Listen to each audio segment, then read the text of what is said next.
Hello everyone, welcome to learn English with Jeetha. My name is Aishani और जैसा कि आपको पता है हम लोग कर रहे हैं एक series commonly mispronounced words in English की और उसी में आज हमारा है सेकेंड एपिसोड। सो दोस्तों, मैंने आपसे पिछली बार पूछा था कि आप लोगों को कैश CACHE का दूसरा मीनिंग भी बताना है, जो कि मुझे सबसे पहले और सबसे सही आंसर किया था प्रियंका अधिकारी जी ने। So congratulations to you Priyanka ji. और ऐसे ही आप लोगों को भी मुझे आंसर करना है, कहाँ पे? कमेंट सेक्शन में। सो अगर आप लोग यहाँ पे नए हैं, सब्सक्राइब करना भूलेगा मत, इसको शेयर करिए अपने सारे दोस्तों के साथ। So now let's move on towards our first word. पर उससे पहले मैं आपसे एक चीज़ शेयर करूंगी। सो इंग्लिश में कई बार जो सबसे ज़्यादा हमसे गलती होती है वो होती है CH वाले शब्दों में। सो हम लोगों को ये नहीं पता होता है कि हम लोग उसे क बुलाए या श बुलाए या फिर च बुलाए। सो आज की सीरीज, आज के एपिसोड की शुरुआत हम लोग एक वही शब्द से करेंगे। सो चलिए देख लेते हैं वो कौन सा शब्द है। वो है ये। सो आप लोग मुझे बताइए, इसे आप लोग क्या बोलेंगे? शेओस, केओस या फिर चेओस? सो इसका जो सही आंसर है वो है केओस। सो ये होता है फोनेटिक्स। इसकी मैंने आपसे पहले भी बात की है, मैंने आपको बताया है। तो फोनेटिक्स में स्लैश लगता है वर्ड के आगे और पीछे। सो आपको इस बात का ध्यान रखना है। अब चलिए देख लेते हैं कि आखिर होता क्या है ये केओस। इसका मीनिंग देखते हैं। सो इसका मीनिंग है complete disorder and confusion. So there was a chaos in the office the other day. Chaos मच गया था ऑफिस में, बहुत ही कंफ्यूजन और डिसऑर्डर हो गया था। बट अगर मैं आपसे पूछूं कि इसी केओस की अगर इंटेंसिटी बढ़ जाए तो उसे क्या बोलेंगे? जल्दी से लिखिए कमेंट सेक्शन में, मुझे बताइए। आप लोग पहले मुझे आंसर देने की कोशिश करिए और फिर मैं आपको बताऊंगी कि वो कौन सा वर्ड होता है। तो चलिए मैं अभी आपको केओस का यूजेज बता देती हूँ। सो मैंने इसे एक सेंटेंस में यूज किया है, जो कि है the rain caused chaos in many regions of the country. Rain, बारिश ने बहुत डिसऑर्डर और कंफ्यूजन फैला दिया था। सो एक तरीके से सब कुछ इधर उधर हो गया था पूरी कंट्री में। इसका आप लोगों को ध्यान रखना है, मैंने आपको यूजेज बता दिया है। अब मुझे बताइए कि केओस का ही दूसरा वर्ड कौन सा है? केओस अगर बहुत बड़े स्केल पे हो जाए तो उसे क्या बोलेंगे? यस, कुछ लोगों ने एकदम सही आंसर किया है, वो है हैवॉक। सो HAVOC, हैवॉक नहीं होता है। मैं आपको लिख के भी बता देती हूं, इसे हम लोग बोलेंगे हैवॉक। सो ये हो गया हमारा हैवॉक। सो हैवॉक को हम लोग डिस्ट्रक्शन के लिए भी इस्तेमाल करते हैं और डिसऑर्डर के लिए भी इस्तेमाल करते हैं। आप लोग डिस्ट्रक्शन के लिए भी हैवॉक का यूज कर सकते हैं। अब मैं इसे जल्दी से मिटा दूं ताकि हम लोग अपने अगले वर्ड की तरफ बढ़े। और हमारा अगला वर्ड कौन सा है? जल्दी देखते हैं। आहा, इसको क्या बोलेंगे? ये तो हम लोग आए दिन ऑर्डर करते हैं अपने घर। सो जल्दी से मुझे बताइए, इसका प्रोनाउंसिएशन क्या है? Pizza, pizza? नहीं, बिल्कुल नहीं। सो देखते हैं इसका प्रोनाउंसिएशन क्या होता है। इसका प्रोनाउंसिएशन है पिट्सा, पिट्सा।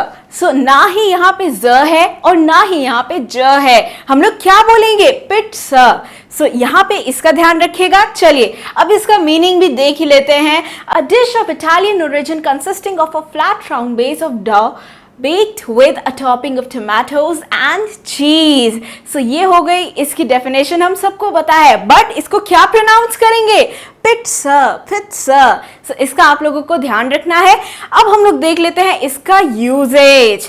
चलिए, as for the pizza toppings, there is a reason that Italians still love certain old standards। So हम लोगों को कौन सा पिज्जा पसंद है जो कि हम लोग स्टार्टिंग से खाते आ रहे हैं, जिसकी मोटी क्रस्ट हो और उस पे खूब सारी टॉपिंग्स हो। तो चलिए, ये तो हो गई हमारे पिज्जा की बात।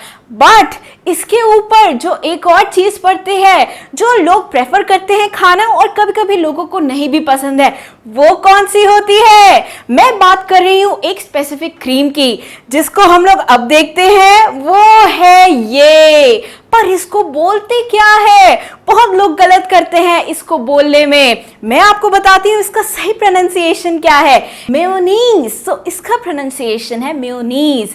आप लोगों को इसका भी ध्यान रखना है। इसको आप लोग ये नहीं बोलेंगे मेयोनीज या मेयोनेज, ये गलत है। इसका प्रोनाउंसिएशन क्या है? मेयोनीज। तो चलिए हम लोग फोनेटिक्स में भी देख लेते हैं। ये है मेयोनीज। सो मेयोनीज, इसका ध्यान रखना है, मेयोनीज।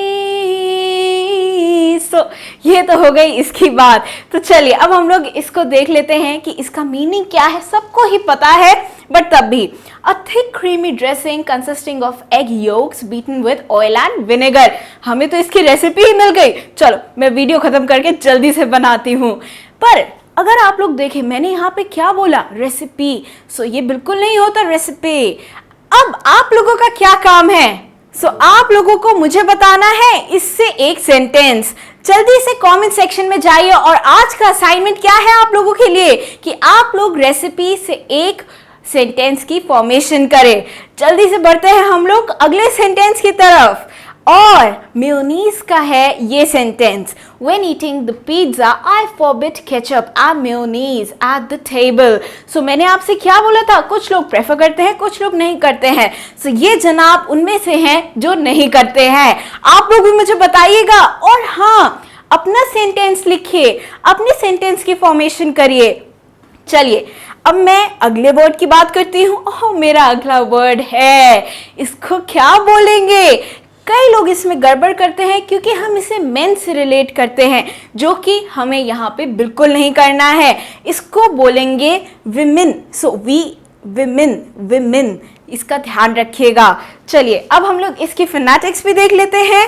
इसकी फोनेटिक्स है विमेन। तो यहाँ पे दोनों जगह आई आ रहा है, बट कहाँ? फोनेटिक्स में। इसकी स्पेलिंग WOMEN ही रहेगी।